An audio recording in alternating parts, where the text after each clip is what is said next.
So, my dumbass started shooting this video on the A6400 and just realized A7 III showed up. So I'm gonna be rounding off the video shooting on this bad boy. Yeah, let me know in the comments if you can tell a difference in the quality. Sure, there's a substantial difference, but let me know your opinion. Just getting to it now. But anyway, maybe I'll strap the mic up to it and chat with you guys throughout the video this time. I know there's been some comments of people saying like, a little bit of conversation goes a long way, or some commentary. The hustle don't stop either way.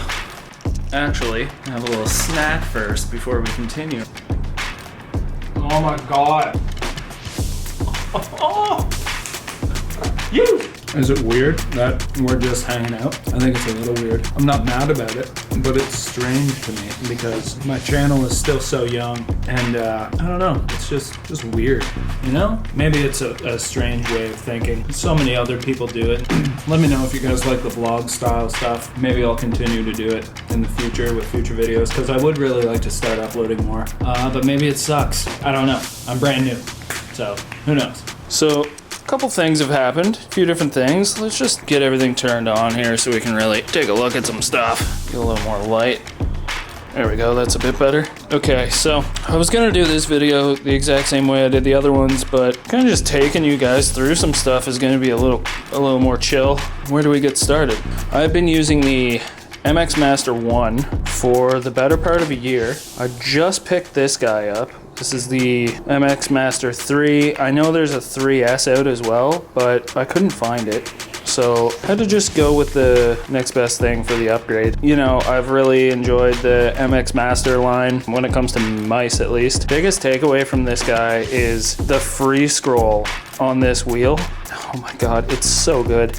Especially if you're like ripping through files, photos, or like video footage and stuff. Like that free scroll, that's what keeps me coming back. I adore it. I adore it. It's a pretty standard gray colorway. I'm sure it's going to be just as good as the original MX Master. So for the keyboard, if you guys watched one of my last videos, this is still the Iqunix OG80 Darkside. It's a beefcake. It's nice and thick. It's got like this cool little angle going on up here for all the F keys and the delete and escape keys and stuff. It sounds okay. Like, not terrible. It's pretty decent for a pre-built keyboard. I'm not as much of an enthusiast as I lead on, almost exclusively opt for pre-built keyboards. But I gotta say, this one's been pretty sweet so far. No connectivity issues at all. It also wakes up really quickly, which I've noticed. I've had some other pre-built keyboards that you gotta like really knock it a few times before it like connects back into the Bluetooth. This thing is lightning fast, like really it is. I can like hit the spacebar once and start moving my mouse and I'm good to go. Really, no problems. Plus the colorway is sick. This crazy crystal black colorway on the chassis, it's so nice. Yeah, shout out to Iqunix for that bad boy. Moving over here, I've got the LoupeDeck. This is like my little go-to. It's got everything on it. Everything that I use regularly. You know, Chrome, Gmail, Instagram for checking socials, whatever, YouTube as well. The main events just down here, like the Final Cut Pro 10, Lightroom, Spotify. Those are the big ones for me. Yeah, this is also, by the way, if you haven't watched any of the other videos, fully integrated out of the box. So like pull it out of the box, plug it in, and you can control all Final Cut and Lightroom settings and adjustments and stuff like that via these knobs and buttons straight out of the box. No downloading drivers, no nothing. Big W on that one. Okay, so obviously some stuff has changed pretty dramatically. Probably wondering why this screen is blank, and it's because I've currently got a 2021 M1 MacBook Air. That's been like my main workhorse. It's budget friendly, it's still pretty damn good, except you can only run typically only one external monitor out of it, but I got this pretty sweet little USB-C hub that allows you to connect two external monitors actually. So that's how I have these guys running. It's like via display link, there's mirroring options and all that stuff as well, but that's how I have those two connected to the MacBook. This guy's just chilling right now. That's because I'm waiting for another little goodie to come in the mail. I'm not gonna spoil that quite yet, but they are on their way. That's why it's there. It will be put to use very, very soon. I've had some other people ask where the PS5 went. It's no longer in the space. I had to move it over to the television because the television wasn't being put to any use. And it's like 4K HDR, like you can really get the most out of the PlayStation with something like that instead of just this kind of a little more subpar 34-inch ultra wide that I've got here. So yeah, the PS5's gone for now until I can really upgrade that middle monitor, get something a little more appropriate for the PlayStation. So I added these pegboards. They're not mounted to the wall. They're actually mounted to the desk, and I think they look okay. They hold some stuff. I'm in the middle of putting this keyboard together, a mic that honestly it should be attached to the camera right now. I don't know why I haven't connected it. Jesus. My Nanlite Pavotubes just chilling up here, little ambient light, really easy to just kind of yank off if I ever have to use them for a shoot, but if not, they're just kind of kicking back up here, just doing their thing, being groovy. But yeah, another pegboard. I think the pegboards add a nice little touch. I don't know, what do you guys think? It looks okay, right? Maybe it looks okay, maybe it doesn't. I'm still not really sure. And then I've got this tablet. It's like an e-reader tablet from the folks over at Books. E-reader, notepad, it's got a bunch of really dope stuff built into it. I'm gonna do a separate video on that. Just been testing it out for a couple of days, and yeah, so far, super gnarly. So stoked on that. I think next I'm just gonna kind of go into the cable management. Now, I did a previous video sort of breaking down all of the cable management gear that I've used. This cable snake being one of them, and this thing is just such a G. Getting rid of that one dangly, nasty cable. Now you can't really see it. It's nice and tucked up. But yeah, I'll make sure that I link it in the description of the video. These are just the clamps for the pegboard.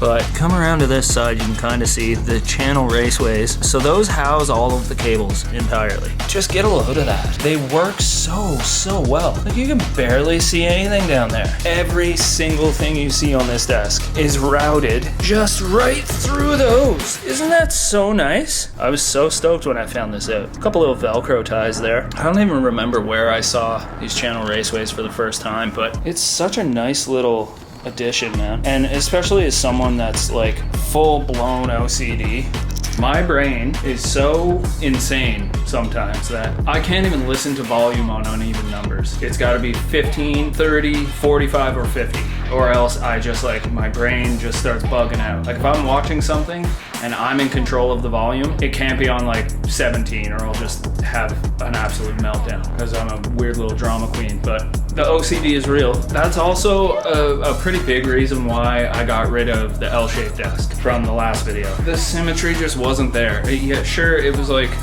pretty useful having like the entire other section for like unboxings and stuff like that, but like I wasn't using it enough to justify the headache that it was giving me, because something like this is just like, it's so nice and symmetrical. My stupid OCD brain isn't screaming at me all the time. And same as the Nanoleaf Lines. At one point, I think I had them in hexagon shapes. Those were pretty popular, actually. A lot of people over on Instagram really liked it. Now, this just seems like, I might get a couple more to actually fill in these little gaps and stuff, but this just feels more, paired with the pegboards and the monitors, like it just feels more relaxing. Maybe I'm going nuts. Anyway, chair, still the Airy chair from Effie Desk. Shout out to those guys. They're dope. Super nice people too. Really easy to work with, really fun. And then the other big difference is the tabletop. I ended up going back to Ikea and getting another kitchen countertop. I think this one's called Ekbakken. If you can see right here, it does get pretty smudgy. If you're a clean person, man, you're not gonna have any problems. Like I dust this entire thing pretty often, probably like once, maybe twice a day. Again, OCD. Yeah, matte black finish on it. I think it looks pretty sweet. It definitely suits like the black and wood accent aesthetic that I'm going for, but I think this is leftovers from the roti. But yeah, look at it, like the matte black just looks so damn nice. And it's not like too thick and clunky like those butcher block tabletops that a lot of people are using. I don't like how thick and dense they are. I think the thin one is like, just cleans it up just a little bit. This one is 98 inches. 98 inches sounds right. It's giant. It's a massive, massive tabletop. It takes up pretty much this entire wall. It's kind of badass though too, isn't it? I don't know, let me know what you think. If you like the L shape, or if you prefer the straight desk, I think just, again, for symmetry's sake, I think the straight desk is definitely the way to go. Still using this super rad aluminum headphone hanger from Humancentric. I'll drop a link to all of their stuff as well. They've got some really, really cool, innovative desk accessories. It looks super gnarly. All the brushed aluminum and like the wood accents and stuff. Same people that make this tablet stand. Well, I guess it's more of a laptop stand, but I'm using it for a tablet stand. The wood matches kind of like the wood accents that I've got going on, and then the brushed aluminum again on the podium in the back, and then this little lip that catches everything. Pretty gnarly. Pretty gnarly, dude. It's really cool stuff, man. They've got a lot of different accessories on their site too.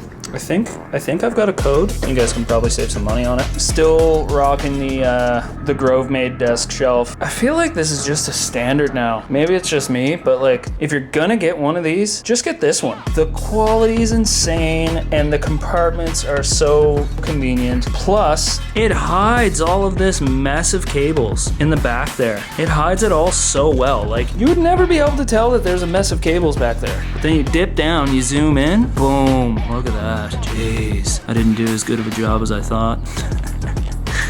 But yeah, Grovemade, super sick. Links in the description as per usual. So the two monitors, one on each side. These are the LG Dual Up monitor. I think they're 28 inch from corner to corner. I've heard other people say that they're not even available right now. Like, if you go to their website, you can't order them. I don't know if that's true, I haven't checked, but LG was kind enough to like send me out both of these guys, so one of them was just kicking in my closet for the longest time. So I figured I'd do the TIE Fighter setup with them. And then in the middle here, I've still got the 34-inch ultra wide from LG as well. It's good. It's not bad. It's not great. I bought this monitor. I think it was one of the first things I bought for my desk setup. I think it retailed at like $600 or $700 Canadian, and it's 1080, I think, maybe, like whatever that translates to for an ultra wide, but the resolution isn't great. Kind of bumps in and out with power. It like powers down every now and then, and I gotta flick it back on, but I've been using it for just over a year. I think it's good. It's not terrible. 6 out of 10 would recommend. What else have we got? So this is the little baby that started it all. All of the other videos you've seen on the channel were shot with this. This is the A6400 from Sony. This camera pretty much single-handedly changed my life. I've made a pretty good amount of money with this camera, shooting for clients, shooting for companies, and you know, this is what started the channel. This is what started my Instagram page. This is I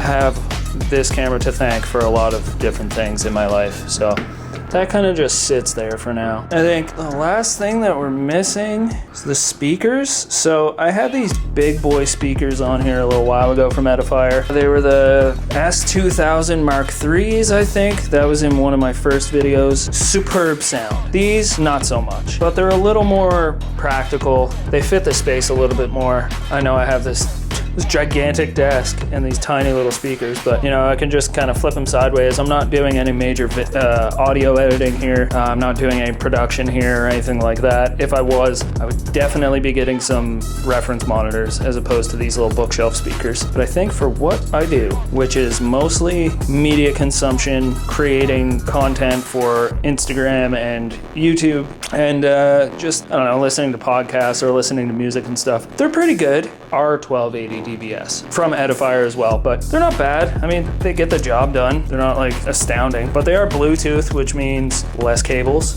which is so sick. We love that for us. And I think that's about it. Oh, I get a few questions on this as well. This is a Thunderbolt dock station from Pluggable. They sent me this, oh boy, quite a while ago. I've run into a few problems with it, connectivity issues here and there. Mostly, unfortunately, it's like a $400 or $500 device, and I use it as an SD card reader. That's pretty much all that it gets used for now. Oh, and I plug my external hard drive into the front of it here. I use the card reader, and that's pretty much it.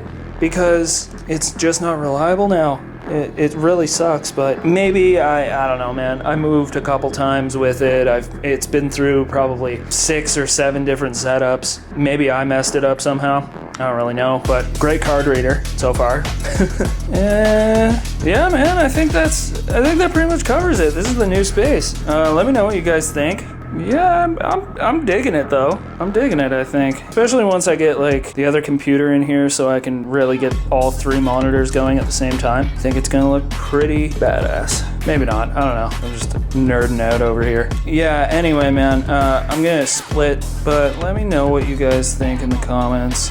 Like I said, I'm gonna try to maybe do some more of this vlog style video stuff. I don't know. I really don't know. Anyway, let me know if you'd rather me just shut my yap, do some cool B-roll. Yeah, and until next time, have a good one. I'm gonna go crush the rest of that Kutha roti and probably just lay down in the shower and cry after. So yeah, hope you enjoyed it. Peace.